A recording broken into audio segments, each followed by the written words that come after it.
nuestro tema y vamos a introducirnos orando. Señor, gracias por este tiempo maravilloso que nos regalas en ti. Conocemos que tú eres Dios y bueno, estamos en un mundo infestado de tradiciones, de pensamientos, filosofías, y a nosotros nos toca ser la luz en medio de las tinieblas, Señor, porque tú nos llenas con tu luz. Y hoy vamos a aprender acerca de esta tradición tan violenta, agresiva hacia tu palabra, hacia tu voluntad, y estamos aquí para aprender, Señor, abriendo nuestro corazón. Así que nos disponemos a oír tu palabra, recibiremos tu consejo, Señor, y en estos días que nos vamos a enfrentar a profesores, amigos, a vecinos, actividades relacionadas al Día de Muertos y Halloween, queremos tener tu palabra en nuestros labios, en nuestra boca, y queremos hablar con denuedo y con autoridad, Señor, no discutiendo, no peleando, simplemente siendo la iglesia que es sostén y baluarte de la verdad. Gracias te damos en el nombre de Jesús, amén. Bien, voy a introducirme con un poco el trasfondo, cómo surge la tradición del Día de Muertos. Traigo muchas notas y voy a tratar de acabar.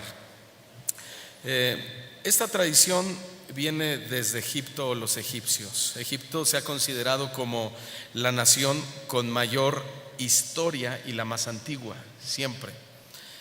Ellos tenían varias creencias acerca de la muerte y de los muertos. Entre ellas estaba la de la reencarnación y la de que cuando alguien moría viajaba al más allá. Pero para poder llegar el muerto a su destino y descansar por toda la eternidad, hacían una serie de ritos dedicados a los muertos. Les hacían cultos, los embalsamaban para su perfecta conservación. Sobre todo se daba en el liderazgo, digamos, los faraones, ¿verdad? Personas de rango. Les llevaban regalos de oro, piedras preciosas, para que se las llevaran a sus dioses, al más allá. En realidad el culto a los muertos inicia ahí en Egipto, y Egipto en la Biblia representa al mundo de pecado. Esto es muy importante, un mundo gobernado por Satanás y sus demonios. Así que el culto a los muertos tiene su lanzamiento justamente ahí en Satanás, a través de Satanás, quien hoy sabemos es el príncipe de este mundo. Pero como Satanás es el príncipe, lo acabo de decir, del mundo entero, esa misma tradición la trajo hasta nuestro país, y de hecho a todos los países alrededor del mundo, ¿verdad? A cada uno con su respectiva o su respectivo toque nacional, por así decirlo. Como en el caso de los Estados Unidos de Norteamérica, pues llegó con el nombre de Halloween, pero finalmente tiene la misma base y otras derivaciones que no vamos a tocar el día de hoy. Esta tradición mexicana, ya que llega a México por medio de Satanás y sus engaños, también donde nosotros logramos encontrar los registros más antiguos es en nuestros pasados, específicamente hablando dentro de las costumbres aztecas. Dentro de sus costumbres, ellos al fallecer le doblaban las piernas al muerto en posición de sentado, afirmaban sus brazos y piernas atándolos firmemente, y en un lienzo acabado de tejer colocaban el cuerpo, al cual le ponían en la boca una bella pieza de jade que era el símbolo del corazón de la persona que había muerto. Se supone que esa persona, ese muerto, tendría que dejar esa hermosa pieza de jade a los dioses en su camino a Mictlán, que era Mictlán la residencia de los muertos, según la tradición. Los aztecas creían ser inmortales y la muerte no era más que una forma nueva de vida. En el mundo azteca del más allá había 13 cielos y 9 infiernos. Bueno, la Biblia habla del tercer cielo, ¿verdad? No habla de 9 infiernos, sino del infierno. Y cada persona que moría iba a dar aún más allá de acuerdo con la ocupación que hubiera tenido aquí en vida o cómo hubiera sido aquí en vida. Ellos preparaban, los aztecas, un altar en forma de pirámide, el cual era cubierto con papel teñido de diferentes colores. En la primera parte de ese altar en forma de pirámide colocaban una imagen del difunto. En el segundo nivel ponían comida, ponían flores y velas acompañadas también con un incensario. El tercer nivel lo decoraban con velas y flores en el piso, haciendo un caminito de follaje para poder llegar hasta el más allá. Con la llegada de los españoles se hace una fusión de los altares mexicanos con los altares de ellos, y lo que tenemos ahora es una combinación de la cultura mexicana con la europea. Y así es como surge la tradición del Día de Muertos en nuestro país, de forma muy breve. Ahora, la fiesta del Día de Muertos se realiza el 31 de octubre, el 1 y 2 de noviembre. Son días señalados por la Iglesia Católica para celebrar la memoria de todos los santos y de los fieles difuntos. El 28 de octubre se destina a los muertos que fueron asesinados con violencia, de manera trágica. El 30 y 31 de octubre son días dedicados a los niños que murieron sin haber sido bautizados y a los más pequeñitos.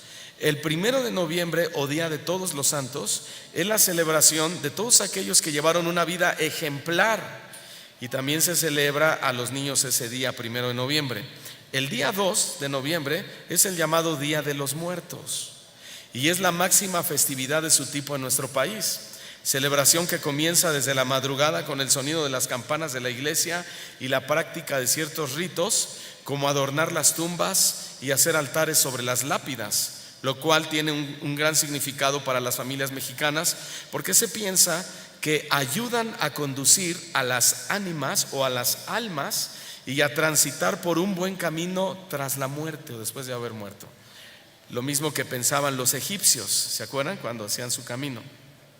Para celebrar esta tradición se deben tomar en cuenta los siguientes elementos. Número 1, el altar de muertos, ¿sí? El altar de muertos es un elemento fundamental en esta tradición, porque los familiares de los difuntos tienen la creencia de que el espíritu de sus difuntos regresa del mundo de los muertos para convivir con la familia viva ese día. Y al regresar, regresa para consolarlos y confortarlos por la pérdida del mismo espíritu que supuestamente se aparece. Esencialmente para eso es el altar, para tener un encuentro del muerto con los vivos. El altar se conforma de la siguiente manera: se coloca en primer lugar en una habitación.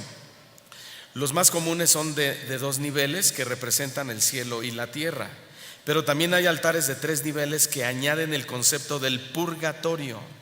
Pero también hay altares de 7 niveles que simbolizan los pasos necesarios para llegar al cielo, pasos necesarios para llegar al cielo y así poder descansar en paz. Este altar de 7 niveles es considerado como el más tradicional por excelencia. Después, ese altar debe tener las ofrendas.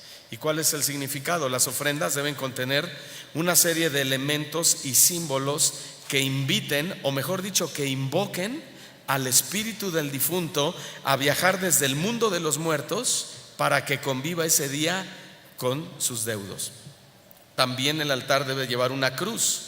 La cruz va en la parte superior del altar, a un lado de la imagen del difunto, y puede ser de sal o de ceniza. Esta cruz fue introducida por los españoles en señal de su conquista.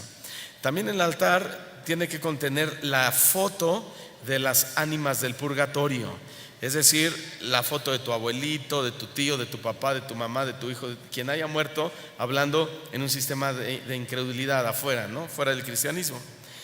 Y esta foto se coloca para que en caso de que tu abuelito, digámoslo así, se encuentre en el purgatorio, se facilite su salida por medio del altar que tú le estás poniendo, ¿sí? Entonces, y se pone la foto para que en ese purgatorio no se permita la salida de nadie que no sea aquella persona que se le está haciendo un altar, y para eso se puso la foto. Según la creencia católica, los que mueren habiendo cometido pecados veniales, ¿cuáles son los pecados veniales? ¿Alguien sabe? El pecado venial son los sin confesar, o sea, que no iban con el cura y se confesaban. Oiga, padrecito, fíjese que yo soy esto, yo soy aquello y esto, y engañé a mi mujer y otra. No, entonces decían, yo para qué voy. Entonces esos son pecados veniales, sin confesarse. y estos deben expiar sus propias culpas en el purgatorio. O sea, de nada sirve que les hagan un altar, porque nunca confesaron sus pecados. También tiene que contener el altar algo que le llaman copal o incienso. ¿Qué función tenía el incienso? Santificar el ambiente o purificarlo, porque se supone que se va a aparecer un santo, ¿no? Un difunto. También tiene que contener papel picado. Es considerado como una representación de la alegría del Día de Muertos y también del Día del Viento. También se ponen veladoras y velas, y se consideran como una luz que guía en este mundo para que puedan llegar a Dios. Las velas, bueno, la Biblia dice que Jesús dijo: yo soy la luz del mundo, ¿verdad? También ponen agua, un vaso con agua que refleja la pureza del alma. Un vaso de agua sirve para que el espíritu mitigue su sed después del viaje desde el mundo de los muertos. También se puede colocar junto al vaso con agua un jabón, una toalla y un espejo para el aseo personal de los muertos. También se colocan flores. Son el decoro usual de los altares y en el sepulcro. La flor, ¿cuál flor? ¿Qué culpa tienen, verdad? ¿No? La flor de cempasúchil, hermano, es la flor que por su aroma, por eso es elegida esa flor, que por su aroma sirve de guía a los espíritus en este mundo. También ponen calaveras. Las calaveras son distribuidas en todo el altar y pueden ser de azúcar, barro o yeso. Se les considera una alusión a la muerte y nos recuerdan que la muerte siempre está presente entre los vivos. También se les pone comida, el alimento tradicional que le gustaba al difunto, ¿sí? El que era del agrado de ellos. ¿Se pone para qué? Para que el alma que visita a los vivos lo disfrute. O sea, molito verde, me encanta el molito verde, pero nunca me va a llevar molito verde, porque vamos a ver en la escritura que los muertos nada saben, nada oyen, están más muertos que un muerto, ¿verdad?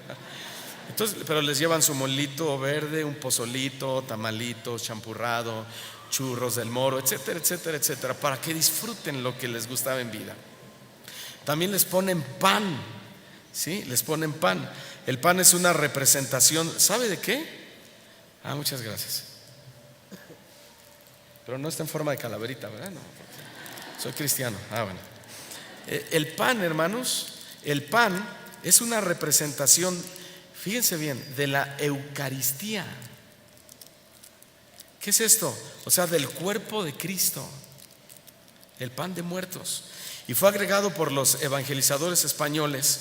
Puede ser en forma de muertito, adornado con formas de huesos en alusión a la cruz, espolvoreado con azúcar y hecho con anís. Entonces, vean qué contradicción tan grande. El pan de muerto hace alusión al cuerpo de Cristo, pero Cristo no está muerto. ¿Cuántos sabían eso? Cosa muy diferente, que Él resucitó de entre los muertos y vive para siempre. Entonces no hay algo que encaje realmente con esa tradición fundamentada en la religión católica cristiana, que también es considerada como cristiana. Bueno, también se le ponen bebidas alcohólicas. Son bebidas del gusto del difunto, denominadas trago, generalmente caballitos de tequila, pulque o mezcal. Y también se ponen en el altar objetos personales. Se colocan igualmente artículos pertenecientes en vida a los difuntos, con la finalidad de que el espíritu pueda recordar los momentos de su vida. En el caso de los niños, se emplean sus juguetes preferidos. Déjenme hacer un paréntesis.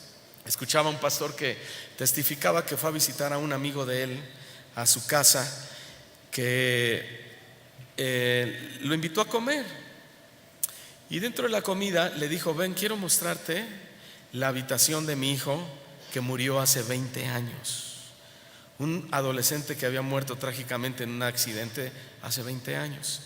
Lo llevó y la sorpresa fue que cuando abre la puerta estaba idéntico como lo dejó el joven 20 años después. Un tenis por acá, otro tenis por allá. La cama no estaba arreglada, incluso todavía conservaba la figura del muchacho cuando se paró, y aunque llega una ama de casa y una persona a ayudarles, tiene la indicación de que solamente sacuda alrededor de los artículos, pero que no mueva absolutamente nada. Un cristiano. Entendemos el dolor, ¿verdad? A veces es fácil opinar cuando no estamos viviendo el dolor de la persona y decir: mira esto, mira lo otro, anímate. Y es correcto hacerlo, pero a veces no sentimos el dolor de esa persona, y los cristianos son muy dados a juzgar y a tratar mal esos asuntos, o con poca sabiduría. Bueno, el pastor lo trató de llevar a Cristo. El hombre decía: yo conozco al Señor, sé que esto no es lo correcto, pero déjeme, pastor, déjeme, en su momento yo arreglaré esta situación. Y el pastor se fue y lo dejó, y dice él: no supe si en algún momento él fue sanado en su corazón de esa herida, ¿sí? Pero son heridas, hermanos, que yendo a Cristo pueden ser sanadas, ¿sí? Y el luto no es para toda la vida, dice la Escritura. David se le murió un hijo, y después de pasados algunos días se sacudió, se levantó, se lavó el rostro, y le dijeron: ¿acaso ya no te duele el hijo? No, sí, pero el luto se terminó. La vida tiene que continuar y tenemos que darle una respuesta a Dios. Amén. Hermanos, la tradición del Día de Muertos ha pasado a ser la más importante de la cultura popular mexicana y una de las más conocidas internacionalmente. Escuchen bien, incluso es considerada y protegida por la UNESCO como Patrimonio de la Humanidad, así como lo oyen. ¿Qué es la UNESCO? La UNESCO es un organismo que se dedica a ayudar a los países, a las naciones, a gestionar su desarrollo mediante la preservación de su cultura. La intención de la UNESCO es que cada pueblo pueda modernizarse en el mundo sin perder su propia identidad a través de sus tradiciones. Alguien dijo lo siguiente: la vida del hombre está rodeada por dos grandes murallas: el nacimiento y la muerte. Hay personas que aseguran haber tenido conocimiento de la vida antes de su nacimiento. Eso no es verdad, no lo es. Esto es una vieja filosofía pagana, además conocida como la teoría de la reencarnación, que dicho sea de paso surgió un artículo interesante y feo, y podemos decirlo como satánico, donde un niño de unos 5 o 6 años, algo así, él ha estado hablando de que él se llamaba, no recuerdo el nombre, algo así como Jena, un nombre de mujer. Dijo: yo tuve una vida anterior, apoyando la teoría de la reencarnación, ¿sí? Y mi nombre era Jena, y yo morí en un incendio en Massachusetts, en Estados Unidos, y morí así, asado. Y bueno, y yo fui al cielo, viajé, vi a Dios, y cuando abrí mis ojos nací y me volví a ver en un hospital, naciendo ahora como un niño. Y entonces los estudiosos, los psicólogos, están maravillados, porque dicen: existe y es real la teoría de la reencarnación.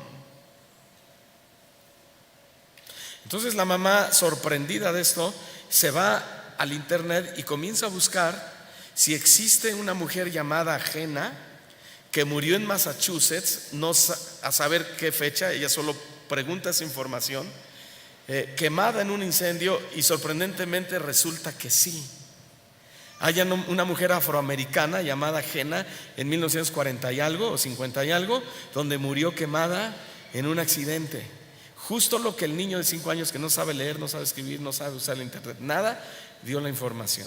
La pregunta es: ¿qué pasó? ¿Quién está detrás de esa información? No olvidemos que la Escritura dice que Satanás es mentiroso y padre de mentira. Él no puede hablar verdad. ¿Sabe por qué no puede? Porque no hay verdad en él, dice la Escritura.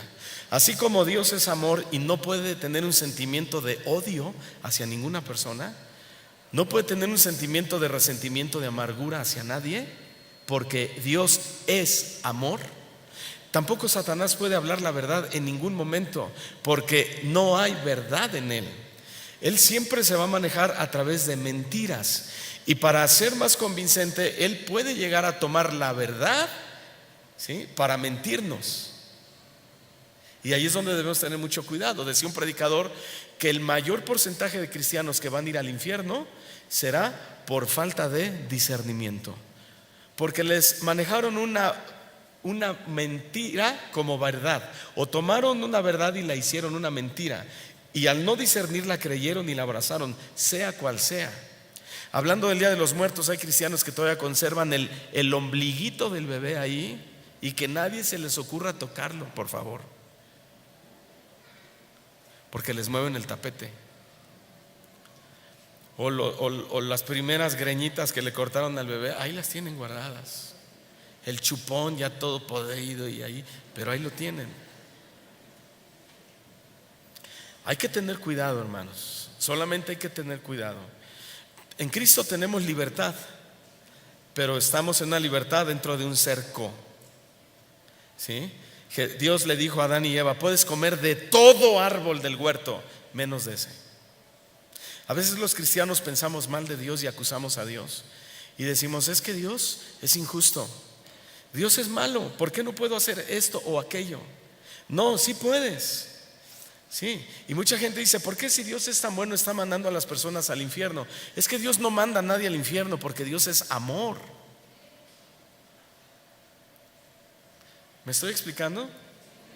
El problema es que Dios nos pone su ley en nuestras manos.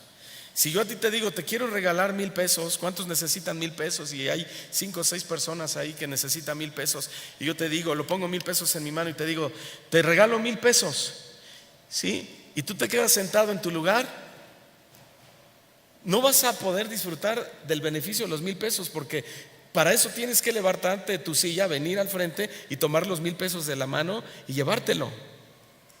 Y así es el amor de Dios. Hay muchas personas que no vienen a Él y toman el amor de Dios.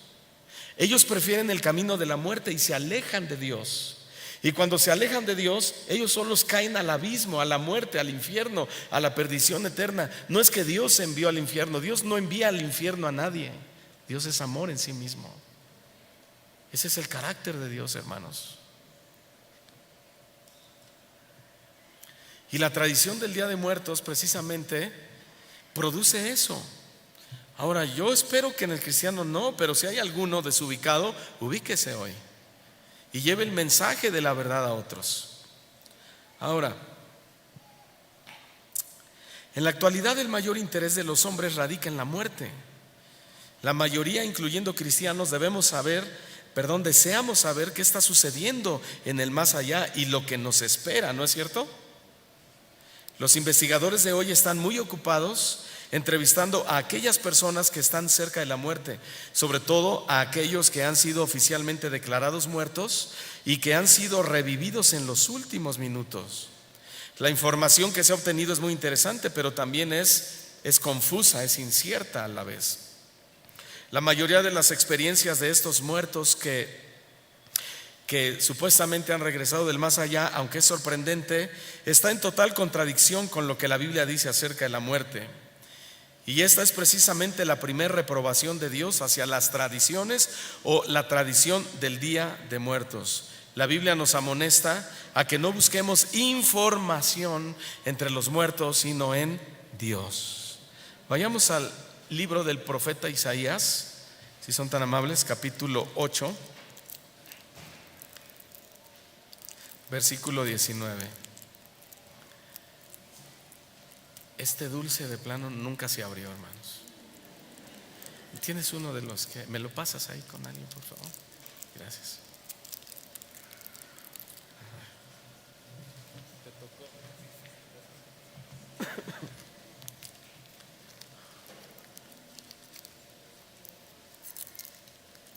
Isaías capítulo 8, versículo 19. ¿Lo tienen? Y es una instrucción de Dios a su pueblo. Recuerden que el pueblo de Israel recibió leyes, ¿sí?, de parte de Dios para que supieran conducirse sobre la tierra que Jehová su Dios les daba. Y esta instrucción es muy importante porque nos muestra el carácter de Dios, que dice así: y si os dijeren, preguntad a los encantadores y a los adivinos que susurran hablando, respóndanles: ¿no consultará el pueblo a su Dios? ¿Consultará a los muertos por los vivos? Qué respuesta, ¿verdad, hermanos? Hasta ahí. ¿Cuánta gente hay que cuando se ven en la tragedia? Esto es una realidad en la vida, las tragedias. Puede ser alguna enfermedad incurable, de algún fracaso en su matrimonio, algún fracaso en su trabajo. No se preguntan a ellos mismos las posibles causas que los llevaron al fracaso. No se preguntan si quizás su falta de diligencia, algún descuido en su alimentación los llevó a una enfermedad, o el haber descuidado a su esposa los llevó al fracaso familiar, al engaño, al adulterio, al divorcio, etcétera. Créanme que ahí encontraríamos muchas respuestas de nuestros fracasos. Pero el problema del mundo es que en lugar de hacer eso, de usar un sentido común, de preguntarse a sí mismo ¿qué estoy haciendo mal?, hacen lo peor. Van con el brujo a que les lea la mano, que les lean las cartas, que les lean el tarot, que les lean los astros, etcétera, etcétera, etcétera. Y tomando las palabras del profeta Isaías, yo les digo, ¿para eso tenemos a un Dios vivo? ¿Consultarán los vivos con los muertos? ¿Acaso no tenemos a un Dios vivo y todopoderoso para ir y preguntarle a Él y decirle: Señor, estoy viviendo en un fracaso de esto, de esto, de esto, de aquello, ¿me puedes ayudar? ¿Por qué ir, así como lo escuchan, con Satanás a través de sus emisarios? Recuerden que la Escritura dice que Satanás con sus demonios se visten como ángel de luz, ¿no es cierto? ¿Y cuál es el propósito? Engañar aún a los escogidos, también dice en otra parte de las Escrituras. Nosotros tenemos a un Dios vivo, hermanos. El Señor Jesús dijo en Éxodo y en Deuteronomio que el paganismo, los paganos hacen dioses, imágenes que tienen ojos no ven, tienen boca no hablan, tienen oídos no oyen, tienen piernas y no pueden caminar, tienen que ser cargados por los mismos fabricantes. Dicen, los más pobres los hacen de madera según su capacidad económica, los más ricos los hacen de otros tipos de materiales más caros, pero dice el Señor, semejantes son los unos a los otros, los dos están muertos. ¿Acaso no tenemos a un Dios vivo para hacerle nuestras preguntas? Es interesante la palabra consultar porque significa dirigir una pregunta esperando una respuesta. Y eso es lo que hace la gente en esta época del Día de Muertos. Le hacen preguntas a los muertos esperando una respuesta. ¿Y saben qué? Que muchos sí la reciben. Muchos sí reciben respuesta, pero no de sus difuntos, sino de Satanás directamente, que está detrás de esta tradición. ¿Consultarán los muertos por los vivos? La gente va al panteón y le hace preguntas a su difunto. Le preguntan a su abuelita que los aconsejaba, le preguntan a su padrino que los bautizó, a su mamacita santa, van y le preguntan, hasta al muertito que le recomendaron porque era muy bueno, van y le preguntan. ¿Sí? ¿Y todo eso para qué? Esperando una respuesta a sus preguntas. Además de ser totalmente antibíblico, es totalmente pagano a los ojos de Dios. Y el colmo es cuando un cristiano hace lo mismo. ¿Y por qué digo esto? Porque el año pasado le pregunté a alguno de ustedes aquí en la congregación: oye, ¿por qué no vino hoy tu familia? Vi que llegaste tú solo. Y la respuesta fue: no vinieron, pastor, porque fueron a llevarle su ofrenda de muertos a mi abuelita. Cristianos. Es increíble la ignorancia que todavía hay en muchos, hermanos. ¿Consultarán los vivos con los muertos? ¿Les suena lógico que un vivo hable con uno que está muerto? A ver, respóndanme. No, por supuesto que no, porque nuestro puro sentido común que Dios nos dio nos dice que eso es totalmente irracional. Además, la Biblia dice que los muertos nada saben. Eclesiastés capítulo 9 versículo 5. Eclesiastés 9 versículo 5.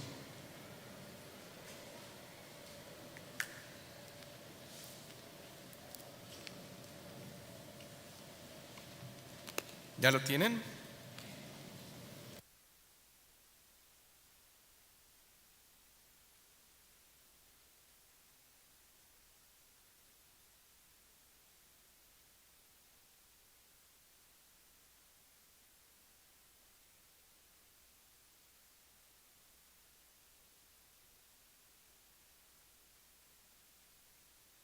Dice así: porque los que viven saben que han de morir. ¿Cuántos saben eso? ¿Sí o no? O me va a decir, no, yo rechazo, cancelo. Y otros dicen, reviro. No, los que viven saben que han de morir, pero los muertos nada saben, ni tienen más paga, porque su memoria es puesta en el olvido. Esa es la realidad. La realidad es que si en vida hay preguntas que no encontramos la respuesta, menos estando muertos. Esta frase nada saben significa que no poseen conocimiento ni ninguna información de absolutamente nada. Pongámoslo de esta manera: ¿usted le preguntaría cosas a una pared? No, dicen, esa pregunta ni se pregunta. Bueno, yo se las pregunto. Oye, pared, ¿qué será en 10 años? ¿Sí? ¿Le preguntarías cosas al piso? Oye, piso, ¿qué hago con mi esposa, que es tremenda? ¿Sí? ¿Hablarías con un objeto, con una pelota, con un pan, con un ladrillo, etcétera? ¿Lo harías? No. Oye, pan, ¿cómo le puedo hacer para ser feliz? Por supuesto que no. Pues hablar con muertos es exactamente lo mismo, hermanos. No tiene sentido, porque tanto la pared como el suelo como un muerto, según acabamos de leer, nada saben, no poseen información de nada. Más bien, hacer eso sería un síntoma de locura o de esquizofrenia o algo parecido. Si nosotros los humanos no tenemos ninguna autoridad sobre nuestra vida, mucho menos la tenemos después de la muerte. Esto es muy importante, hermanos. ¿Sabes que tú no tienes autoridad sobre ti mismo? La Escritura dice que vuestros cuerpos son templos del Espíritu Santo, el cual es de Dios. Y tú no puedes tomar una decisión sobre tu cuerpo solo porque creas que es tu cuerpo. Tú no puedes decir, me suicido porque adiós mundo cruel, me ha ido muy mal en la vida, esto, lo otro. Al fin que ya oí por ahí una enseñanza que dice que si te suicidas va al cielo, y te suicidas, te cuelgas en una horca, agarras, planeas, buscas una silla de cierta altura, de ciertos centímetros, buscas una soga que resista lo suficiente para los kilos que tú pesas, investigas en el internet cómo se hace un nudo de tal manera que no se rompa cuando te vas a colgar, la amarras en un lugar firme donde sepas que no se va a caer, ¿sí? Y entonces esperas el momento preciso, cuando más mal te sientas, te pones la soga al cuello, pateas con tu pie derecho la silla, te dejas caer y te matas. ¿Sabe cómo se llama eso?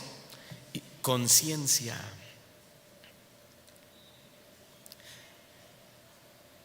Te estás quitando la vida conscientemente, y la paga es la muerte, el infierno. Porque la Escritura dice en Pedro, el que destruya el templo de Dios, Dios lo destruirá a él.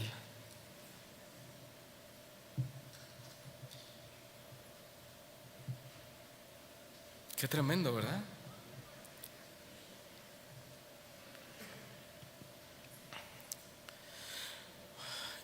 Y después, ya muertos, los quieren invocar para que ese muerto venga y consuele a los vivos. Ahora, no hay poder humano que pueda hacer hablar a un muerto. Y si alguien dice que lo ha logrado, no ha sido el difunto quien ha hablado, sino Satanás, que opera detrás del engaño y de la tradición del Día de Muertos. Solo hay uno que tiene la autoridad sobre la muerte. ¿Quién? Díganlo ustedes. Jesús, que es Dios. Él es el único que tiene la autoridad sobre la muerte. Y Él no nos dio ningún acceso para hablar con los muertos. ¿Saben por qué? Porque solo Él tiene las llaves de la muerte. Y la Escritura lo afirma en Apocalipsis capítulo 1 versículo 18. Apocalipsis 1:18 dice: y el que vive, refiriéndose a nuestro Señor Jesucristo, y estuve muerto, es Él quien habla, mas he aquí que vivo por los siglos de los siglos. Amén. Significa así sea, ratificado. Significa eso es una verdad absoluta, el amén. Y tengo las llaves de la muerte y del Hades, a donde van los muertos. Llave. La palabra llave que usa Juan significa lo mismo que significa hoy para nosotros una llave. ¿Qué es una llave? Bueno, el significado es es un dispositivo de metal que sirve para bloquear o desbloquear un mecanismo de cierre. En el original hace referencia a una llave de madera. Ahora, les pregunto a ustedes nuevamente, ¿para qué nos sirve una llave?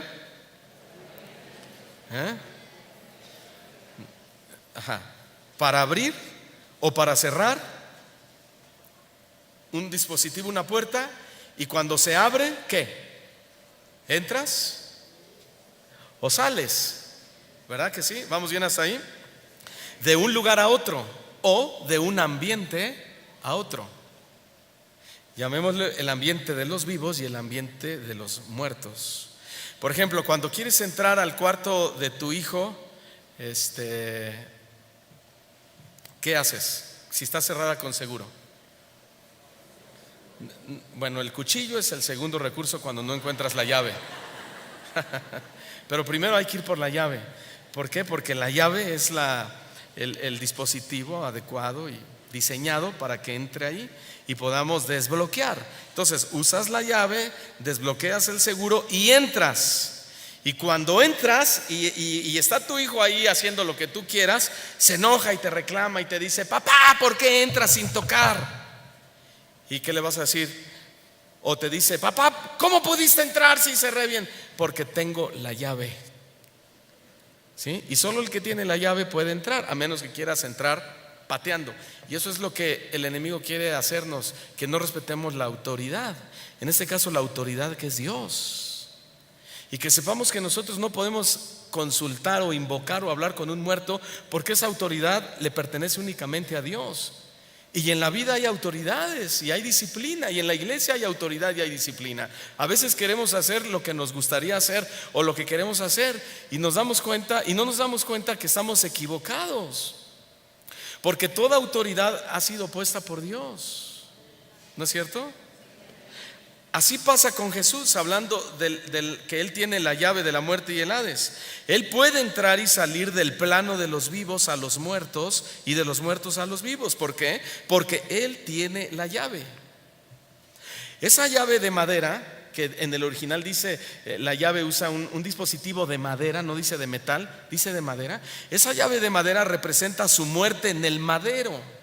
Y lo que significa el texto es que solo Cristo, que murió en ese madero y que resucitó, tiene acceso o la llave que controla a vivos y a muertos, nadie más que Él. Nadie tiene acceso al hábitat de los muertos. ¿Usted cree que nuestro difunto podrá saborear un plato de mole? ¿O que una hora de mariachi lo va a alegrar? Se van a alegrar los que están ahí. Y hasta van a escoger sus canciones, el mariachi loco. Y ahora en honor al Juan Gabriel, échate. Y empiezan. Los que se van a gozar son los vivos, los muertos no, hermanos. ¿Ustedes creen que un rezo puede hacer sentir paz al difunto? Ni siquiera escucha nada de eso. Ni siquiera lo escucha. Sus almas y sus espíritus están tan lejos de los vivos que es imposible acceder a ellos. Esa llave la tiene nuestro Señor y Salvador Jesucristo. Él dijo: tengo las llaves de la muerte y del Hades. Yo las tengo. Y esto me habla de soberanía también. Y cuando hablamos de llaves hay cristianos muy aferrados: bendíceme, bendíceme, bendíceme, bendíceme, ahora, y hasta te cuento 3, 1, 2, 3, 1, 2, 3. Y dice el Señor: cálmate, o take it easy, ¿verdad? Yo tengo las llaves. Yo soy soberano, yo sé cuándo, yo sé con quién, yo sé en qué momento.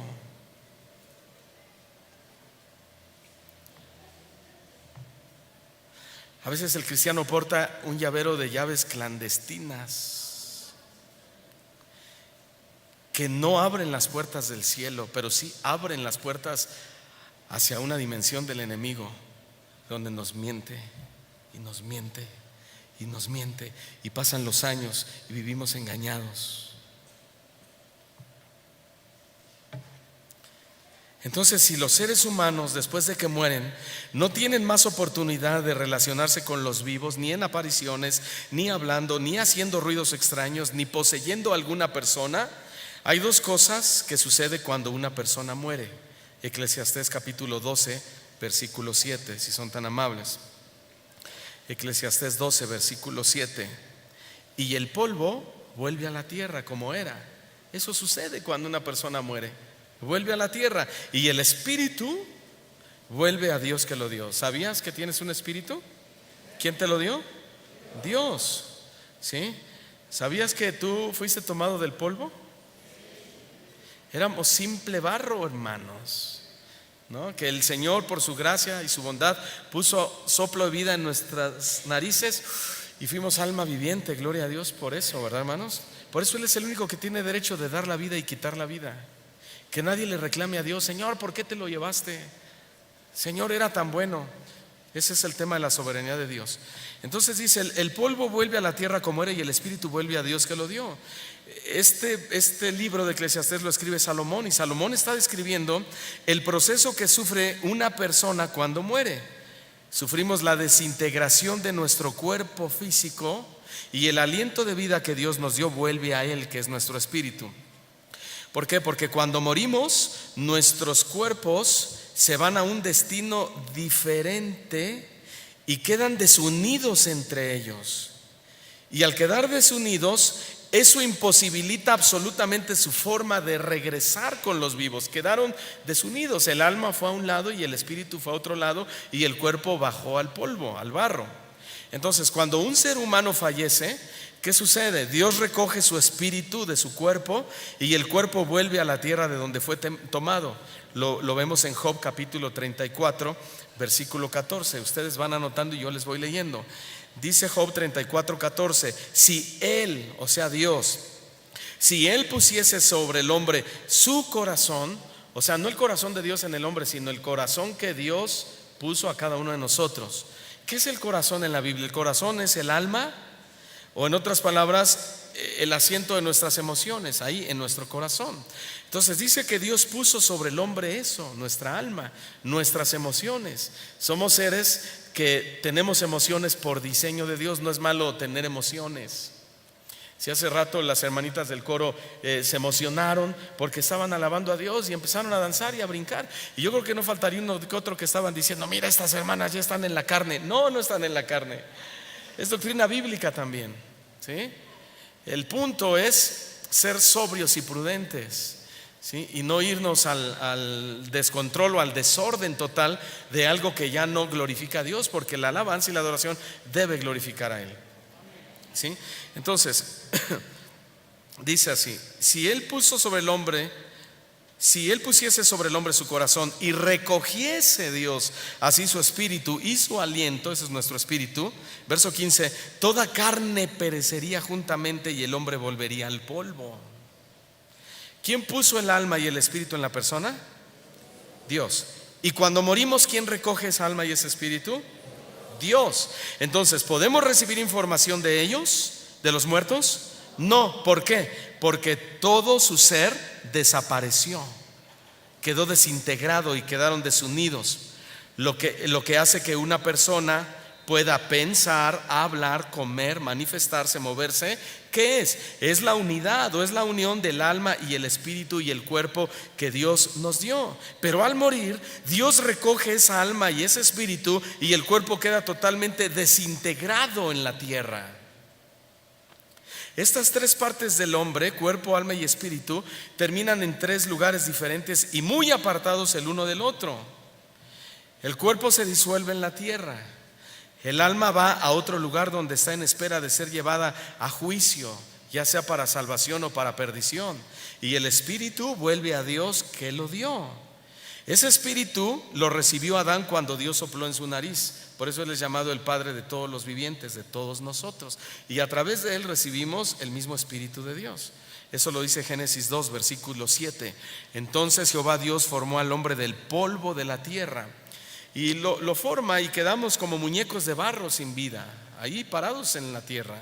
Pero sopló en su nariz aliento de vida y fue el hombre un ser viviente. Ahí nos puso el espíritu y también nos puso su semejanza. ¿En qué somos semejantes a Dios? En eso, en que Dios es espíritu y nosotros tenemos espíritu. Esa es nuestra semejanza de Dios o con Dios.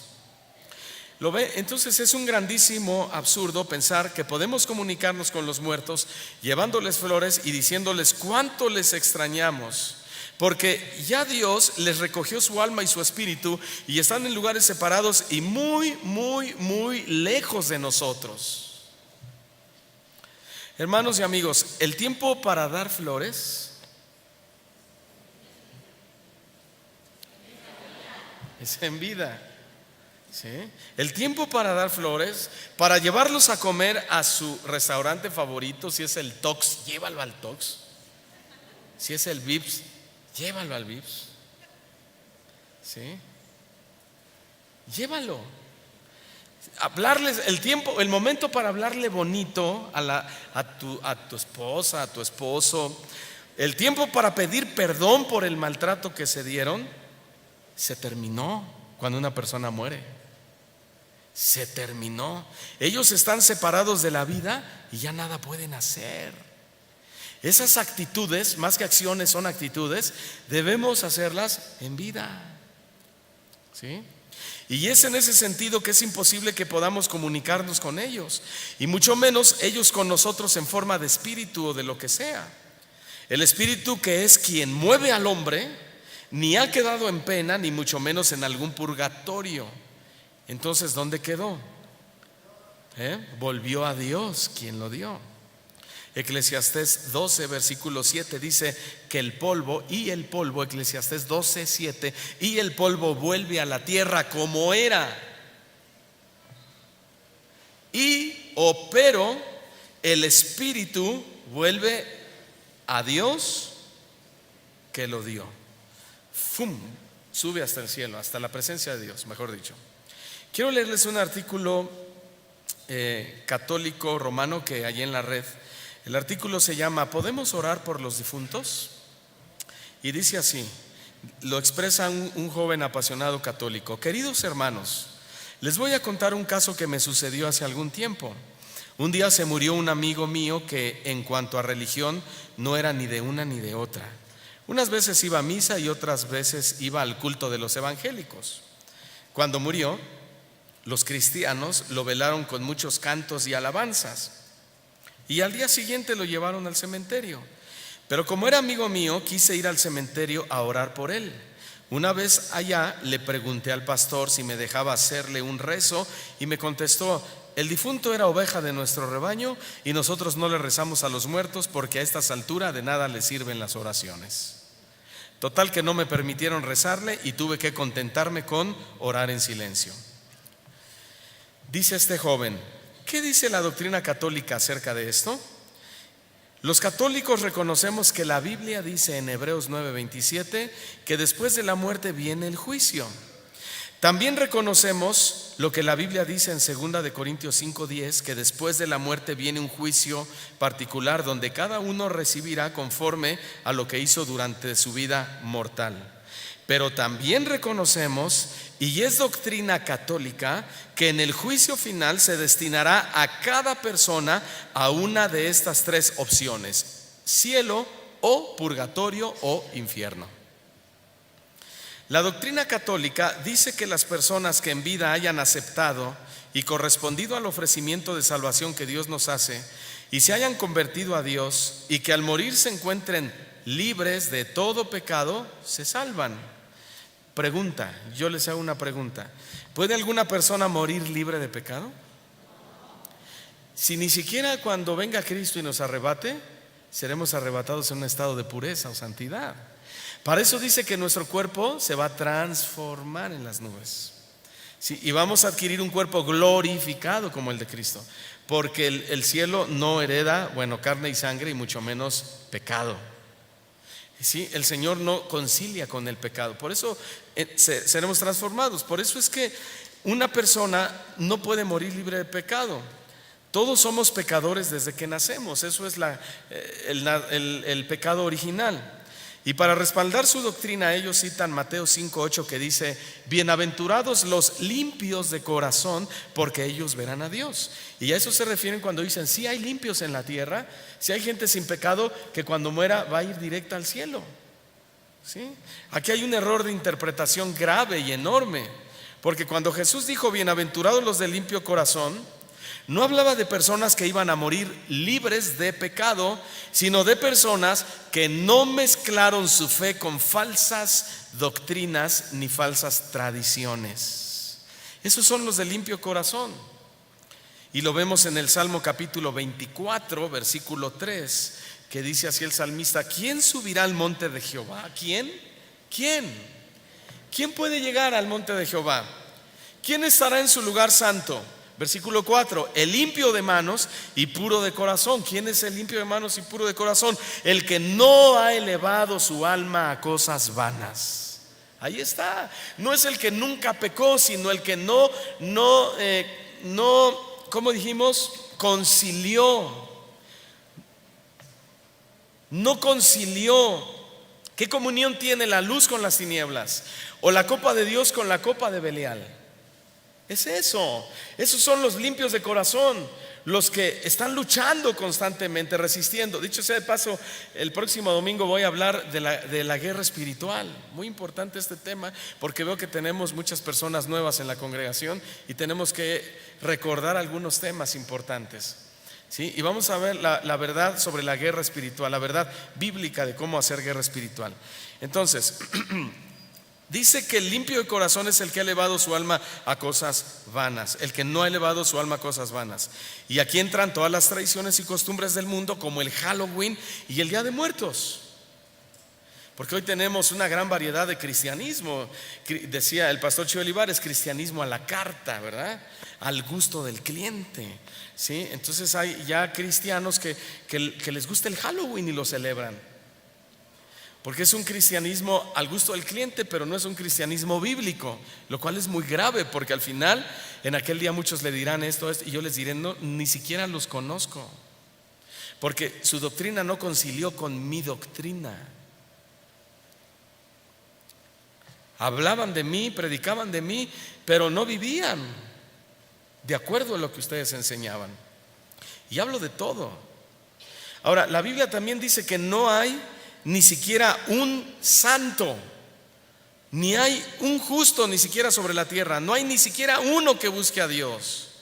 Esto quiere decir que en efecto nadie puede morir libre de pecado. Romanos 3 versículo 10 dice: como está escrito, no hay justo ni aún uno. ¿Qué significa no haber justo? No hay ni un recto, no hay ni uno bueno, no hay ni uno íntegro, no hay ninguno aprobado.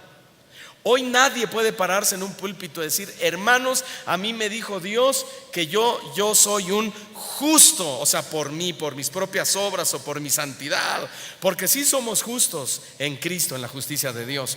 Sí somos santos en la santidad de Cristo, pero no somos justos por nuestras propias obras, ni somos santos por nuestras propias obras. Somos santos en Cristo. ¿Cuántos dicen amén? Perdón. Entonces dice: como está escrito, no hay justo ni aun uno. Verso 11: no hay quien entienda, no hay quien busque a Dios sobre la tierra. Versículo 12: porque todos se desviaron, todos en una misma mentalidad y en un mismo propósito se hicieron inútiles. No hay quien haga lo bueno, no hay ni siquiera uno. Entonces es imposible que algún ser humano se vaya al cielo en un estado libre de pecado al morir. No hay ni siquiera uno. ¿Cómo entonces un humano que por naturaleza es malo, cómo un humano que por naturaleza es malo puede orar por un muerto para que descanse en paz, cuando ese muerto también fue malo cuando estuvo vivo? ¿Lo ve? Es totalmente falso. Y Satanás está detrás de todo movimiento falso, engañando a las personas. ¿Qué acontece entonces con los que mueren? Según la tradición católica, dice: los que mueren en gracia de Dios se salvan, van directamente al cielo. Los que rechazan a Dios se condenan. Los que rechazan a Dios se condenan. Y Dios hizo una obra maravillosa hace 2000 años. Envió a su Hijo Jesucristo a morir por nosotros. Y mire, permítame, y en esa muerte, en ese sacrificio, en el Vía Crucis, Él sufrió por nuestros pecados y fue el cumplimiento de Isaías 53, ¿sí? El castigo de nuestra paz fue sobre Él, etcétera. Por sus llagas fuimos nosotros curados, sanados. Enfermedades del pecado, enfermedades del cuerpo también las incluye, etcétera. Y Jesús fue maltratado por nosotros, ¿lo sabían? Fue vituperado por nosotros, ¿sabían eso también? Qué cosa, ¿no? Pero el Papa Francisco acaba de afirmar que la muerte de Jesús en el Vía Crucis es el fracaso de la historia de Dios. Yo sé que muchos ya lo han visto eso. Dice: yo cuando voy a algún país, yo porto dos cosas. Aquí, un rosario, y de este lado esto, una cartera, y la extiende, donde en esa cartera se muestra el Vía Crucis de nuestro Señor, o la obra resumida de Cristo hasta que va a la cruz. Dice: a esto yo le llamo el fracaso de la historia de Dios. ¿A qué se está refiriendo? A que Dios envía a su Hijo y resultan que lo asesina la gente. ¿Y sabes que esa fue la victoria aparente que Satanás creyó en ese momento? Él creyó que había vencido a Jesús cuando le llevó a la cruz.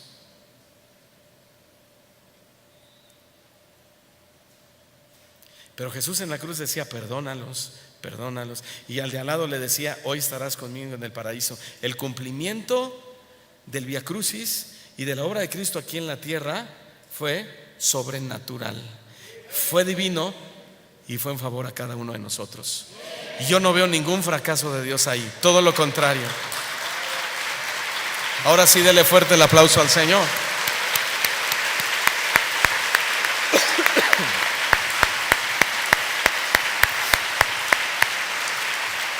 Ahora, ¿cuál será el destino final del Papa con estas declaraciones? Dedúzcalo usted. Pero el siguiente Papa podrá rezar para sacarlo del infierno, porque si quizás se encuentra en el purgatorio, sí, según doctrina católica romana. Pero ¿qué ocurre cuando los que mueren en pecado venial, dicen los católicos? ¿Qué es un pecado venial? Venial es un pecado minúsculo, o que no han pagado plenamente por sus pecados, dicen ellos. Ahí está la diferencia entre católicos y evangélicos. Los católicos creemos que el purgatorio, según nuestra fe cristiana, y el purgatorio es el lugar, dice, en donde por medio de Cristo, se purifican las almas.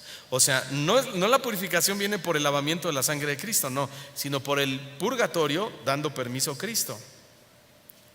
Dice: de los que han muerto en gracia de Dios, pero que aún no han pagado plenamente por sus pecados. El purgatorio, dicen ellos, no es un estado definitivo, sino temporal. Y van allá solo aquellos que al morir no están plenamente purificados de las impurezas del pecado. Y solo por mencionar algunas obras que tienen concedida indulgencia y que si las llevas a cabo en vida pueden purificarte cuando estés muerto y llevarte al cielo, son el rezo del rosario, la visita al Santísimo Papa o al Santísimo Padre durante por lo menos media hora, que ni de Santísimo tiene nada, ni mucho menos de Padre. Uno es vuestro Padre, el que está en los cielos, dice la palabra, ¿sí?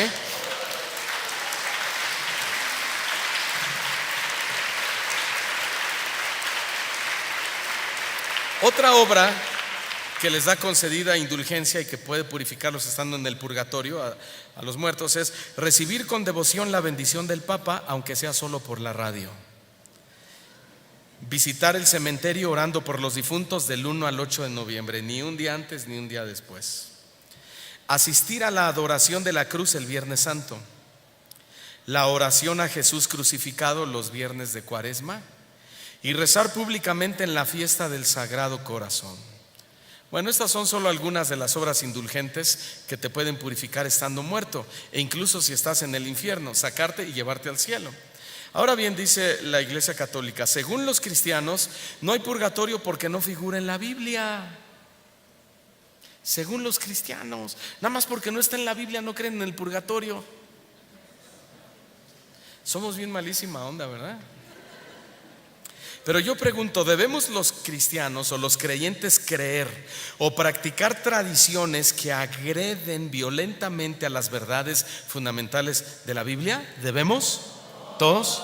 No, por supuesto que no. Y el Día de Muertos y Halloween son precisamente dos de esas tradiciones que agreden violentamente la voluntad de Dios. Violentamente. Para empezar, porque Él es un Dios vivo y es un Dios de vivos, no es un Dios de muertos. ¿Sí? Empezando por ahí. Entonces, la respuesta de un cristiano o de un hijo de Dios debe ser que solo creemos y obedecemos a lo que está escrito en la Biblia. Lo demás lo desechamos por lo que dice Romanos capítulo 15, versículo 4. Lo desechamos porque dice Pablo, porque las cosas que se escribieron antes para nuestra enseñanza se escribieron. Y antes se escribieron muchas cosas interesantes en Deuteronomio y en Éxodo acerca del culto a los muertos. Y todo eso se escribió para nuestra enseñanza, a fin de que por la paciencia y la consolación de las Escrituras tengamos esperanza. ¿Cuántos dan gloria a Dios por eso? Ok, nuestra esperanza como hijo de Dios solo puede provenir ¿de dónde? Lo acabamos de leer. De lo que dicen las Escrituras, no de alguna tradición. ¿Sí? Y dicen, ya queremos que llegue el Día de Muertos, ya queremos para expiar su culpa, para rezar por él, para consentirlo y llevarle su comida favorita, esto y lo otro. No, el muerto nada sabe, ya lo vengo explicando de arriba para abajo. ¿Sí? ¿Qué tenemos que entender? Que la consolación no es para los muertos, es para los vivos.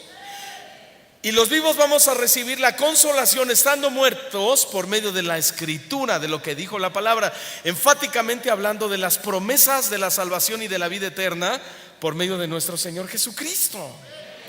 Ahí está nuestra consolación. Nuestra esperanza como hijos de Dios procede de la Escritura. Miren, fui a visitar al hospital a un hermano muy querido que ya está desahuciado y a punto de morir, y es muy triste entrar a un hospital en una zona donde hay mucha gente así, ¿verdad? Ustedes lo saben, es muy triste.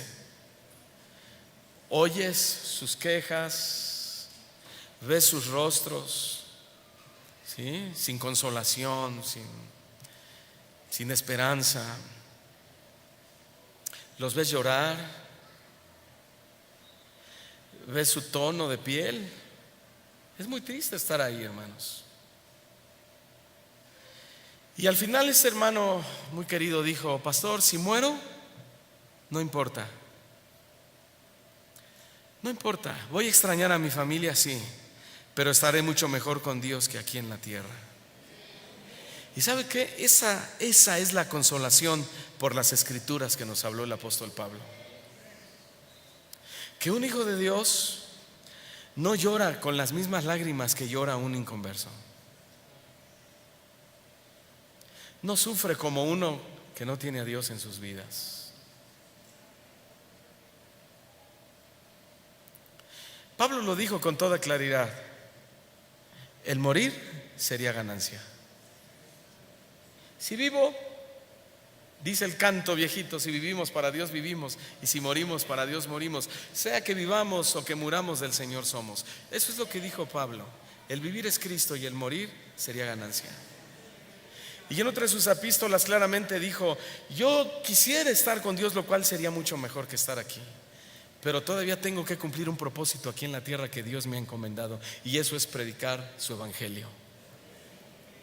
Y tú tienes que predicarle el evangelio a todas aquellas personas que están queriendo consolarse, haciéndole un culto a sus muertos, y decirles: no, te equivocas. Dios es un Dios de vivos, no es un Dios de muertos. Y es en ese sentido y en ese contexto que debes dejar que los muertos entierren a sus muertos. Según nuestra fe católica, dicen ellos, no según la Biblia, Se pueden ofrecer oraciones, sacrificios y misa por los muertos para que sus almas sean purificadas de sus pecados y puedan entrar cuanto antes a la gloria a gozar de la presencia de Dios. En definitiva, dice la tradición católica, el porqué de esta diferencia entre los cristianos y nosotros es muy sencillo. Los cristianos solo admiten la Biblia. En cambio, para nosotros los católicos, oiga esto, la Biblia no es la única fuente de revelación. Nosotros tenemos la Biblia y la tradición. Pero veamos lo que la Biblia dice acerca de las tradiciones, ¿sí? Pero antes déjeme decirle algo. Hay tradiciones muy bonitas, ¿sí? Para poner un equilibrio en la enseñanza, ¿sí? Ya viste, ya el 10 de mayo, ya ni me pidas que te compre nada porque son del diablo. No, hay tradiciones muy bonitas como el 10 de mayo. Es muy bonito y no agrede ningún principio escritural. Eso es fundamental.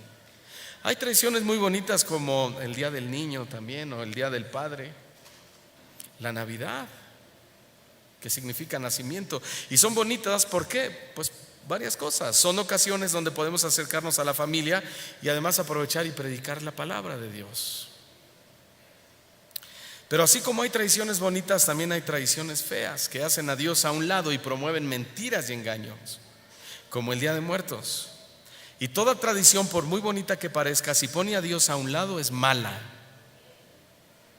Marcos capítulo 7, versículo 7 es precisamente lo que Jesús está diciendo. Pues en vano me honran, o en vano hacen lo que hacen y celebran el Día de Muertos y hacen el Halloween y esto y lo otro y ponen a Dios de por medio. En vano me honran enseñando como doctrinas mandamientos que son de hombres, porque dejando el mandamiento de Dios, lo fundamental de Dios, la palabra de Dios, os aferráis a la tradición de los hombres. Se aferran a la tradición de los hombres.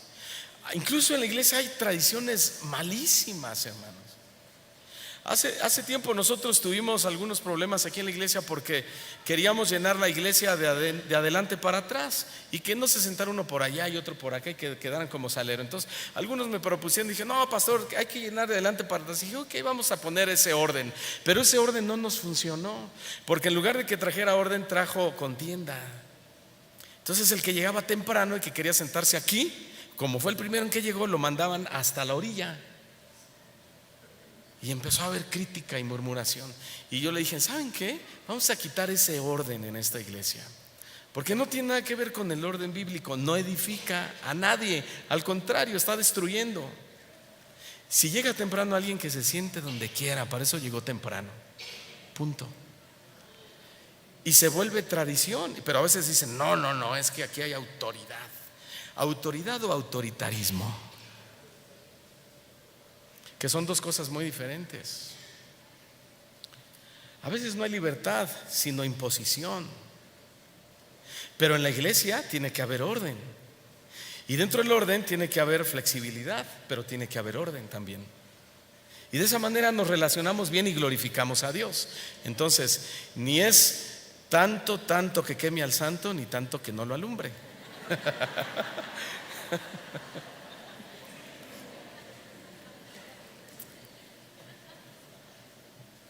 ¿Cuántos queremos honrar a Dios? Bueno, a Dios lo honramos cuando creemos y obedecemos su palabra, no cuando hacemos cosas que otros hacen y que no están en la Biblia.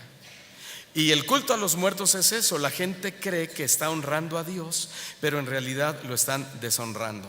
¿Por qué? Porque deshonrar a Dios es llevarle comida a un muerto y no hacer nada por los necesitados que están vivos.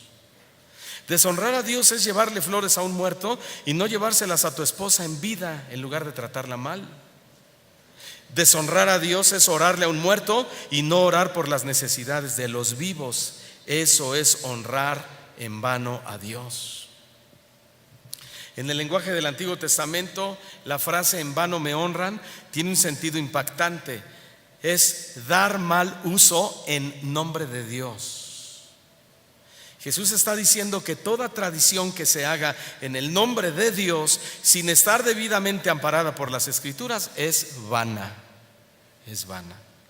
Escuchen lo que la tradición católica romana afirma: si una verdad se ha creído en forma sostenida e ininterrumpida desde Jesucristo hasta nuestros días, es fundamento de fe, ya que el pueblo de Dios en su totalidad no puede equivocarse. O sea, democracia, ¿no? Si todos dicen estoy de acuerdo, entonces es fe católica. No podemos estar equivocarnos porque somos mayoría. Eso es lo que están diciendo, ¿sí?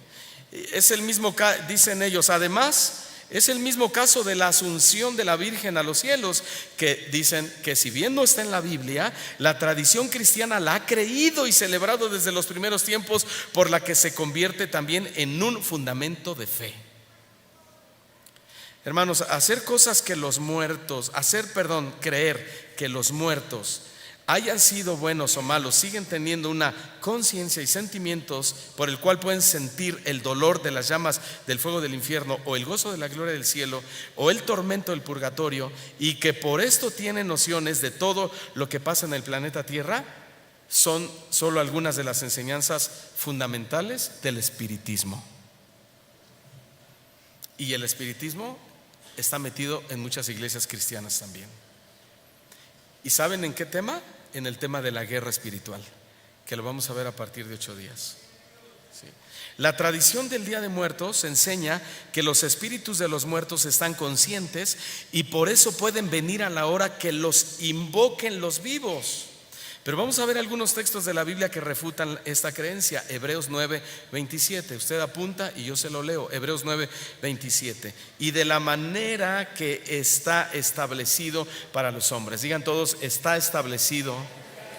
¿Para quién? Para nosotros, para los hombres. ¿Qué está establecido? Que muramos una sola vez y después de esto el juicio. Estar establecido significa dos cosas: algo que no se puede cambiar y anulación. Esto es una regla general para los que estamos vivos, sin excepción. ¿De qué estamos hablando?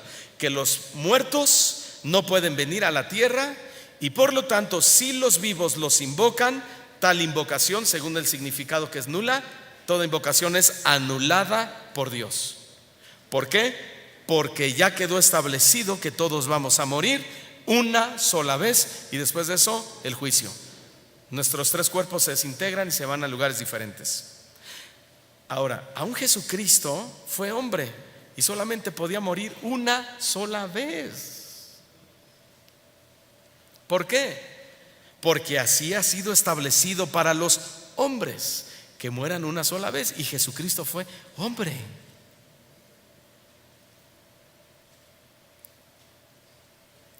La tradición no puede atribuirle al hombre nada que Dios no tenga ya establecido en su voluntad.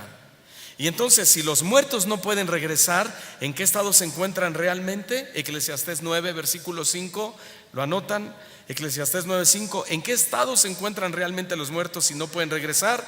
Dice: porque los que viven saben que han de morir, pero los muertos nada saben. ¿Cuántos saben? Nada saben. ¿Cuántos saben?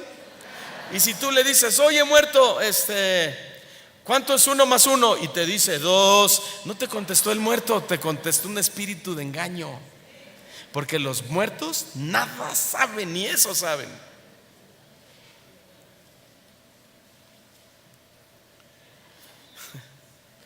Hay que llegar y tirar veladoras y tirar cuadritos y todo, porque la verdad te tiene que hacer libre cuando la conoces. Dice: porque los vivos nada saben que han de morir, pero los muertos nada saben, ni tienen más paga, porque su memoria es puesta en el olvido. Alguien dijo: la vida en su peor forma, ¿sí? En su peor forma, me está yendo tan mal, no siento lo duro sino lo tupido, pero la vida en su peor forma es preferible a la muerte, porque en la muerte el ser no es consciente de nada. Toda sensación y emoción dejan de existir. Quedó olvidado a quien amaron, quedó olvidado su odio, su envidia, todo, y no tienen parte alguna en este mundo. Simplemente se acabó todo para ellos. En nuestro país se ha establecido el Día de Muertos como si ellos lo supieran. como si pudiesen salir de sus tumbas o como si pudiesen ser consultados a través de una especie de poder que en vida nunca tuvieron.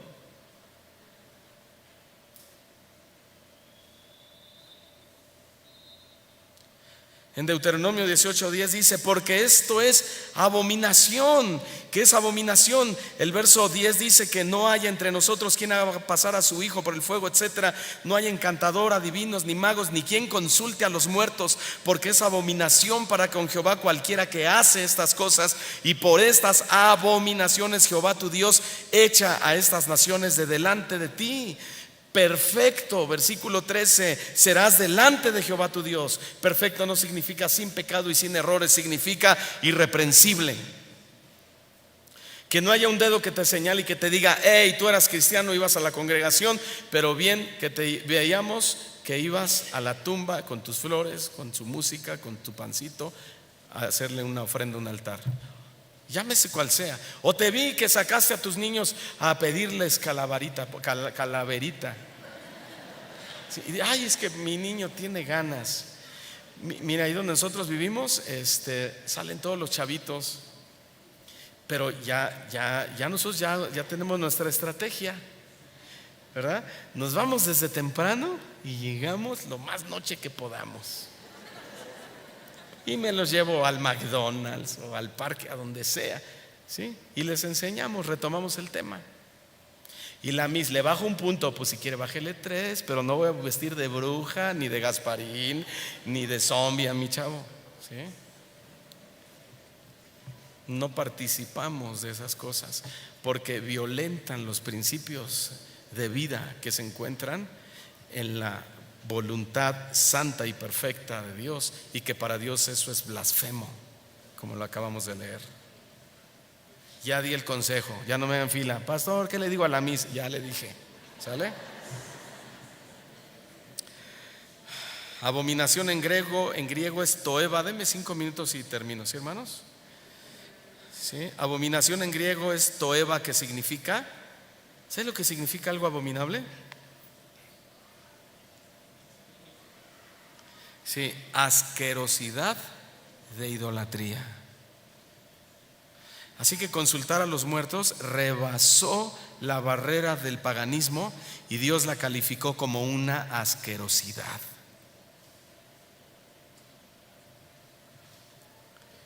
Es imposible, amigos, que Dios acepte esta tradición como inofensiva. Para Él es un pecado capital, así como lo oye. Por otro lado, algo que la Biblia sí dice y sí tiene sustento y va a tener cumplimiento relacionado a los muertos, es que los muertos, aún estando muertos, podrán escuchar una voz. ¿La de quién? La de Jesús. ¿Y para qué van a escuchar esa voz? Para dar cuentas de todas sus obras ante su presencia. Juan capítulo 5 versículo 28 y 29 lo dice: no os maravilléis de esto, porque vendrá hora cuando todos los que están en los sepulcros oirán su voz, y los que hicieron lo bueno saldrán de sus tumbas a resurrección de vida. No se refiere que obras buenas te dan la vida eterna, sino fe en Jesucristo. Los que hicieron lo bueno. Maestro bueno, le dijeron a Jesús, ¿sí? Y Jesús dijo: no me llames bueno, porque para él, para ese joven, Jesús no era considerado la prioridad. Por eso Jesús dijo: solo hay uno bueno en el cielo. ¿Ok? Entonces, porque vamos a salir a dar nuestras cuentas a Dios. Verso 29: y los que hicieron lo bueno saldrán a resurrección de vida, mas los que hicieron lo malo, los que negaron, rechazaron la fe en Jesucristo, van a resucitar también, pero a resurrección de condenación. Hacer lo bueno, ¿qué significa? Hacer lo bueno es creer en el Hijo, mientras que hacer lo malo significa rechazar al Hijo. En esencia, las obras de las que daremos cuenta son las evidencias de un hijo de Dios o de un incrédulo. Esas son las cuentas que daremos. Hemos comprobado entonces que ningún muerto está por ahora en el cielo ni en el infierno, ni mucho menos en el purgatorio, esperando a que lleguen los días 1 y 2 de noviembre. La Escritura ha afirmado que tanto buenos como malos, pobres y ricos, creyentes y no creyentes, todos seremos levantados cuando se escuche la voz del Señor. Pregunta: ¿Dios condenará a la gente que practicó esta tradición? Sí.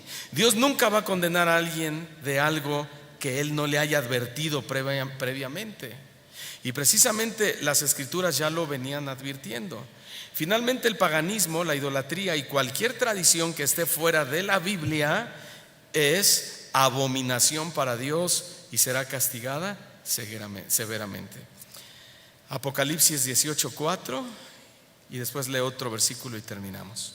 Apocalipsis 18:4 dice: y oí otra voz del cielo que decía: salid de ella, pueblo mío, para que no seáis partícipe de sus pecados, ni recibáis parte de sus plagas.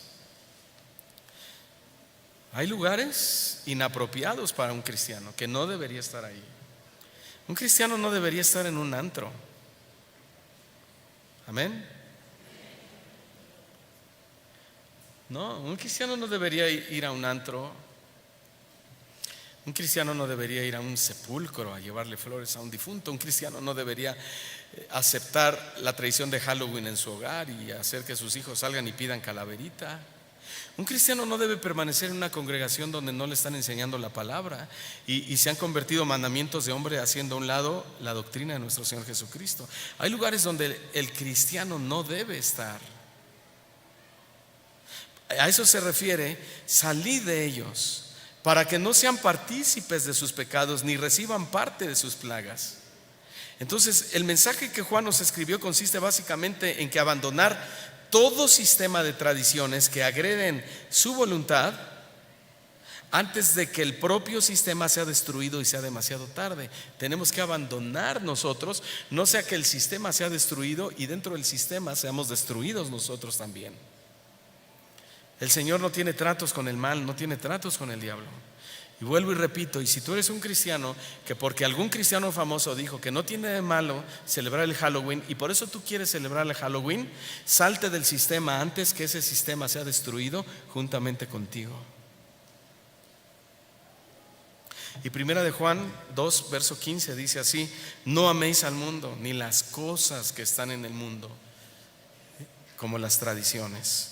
Porque si alguno ama al mundo y sus tradiciones, el amor del Padre no puede estar en él. Versículo 17: y el mundo va a pasar, se va a terminar, y junto con él sus tradiciones y todos sus deseos. Pero el que hace la voluntad de Dios, ¿qué? Permanece para siempre. ¿Y dónde vemos o dónde encontramos la voluntad de Dios? En la Biblia, en su palabra. Y la Biblia dice que el cielo y la tierra pasará, pero mi palabra o mis palabras no pasarán, son eternas y son vida. Amén. Démosle un fuerte aplauso a Jesús.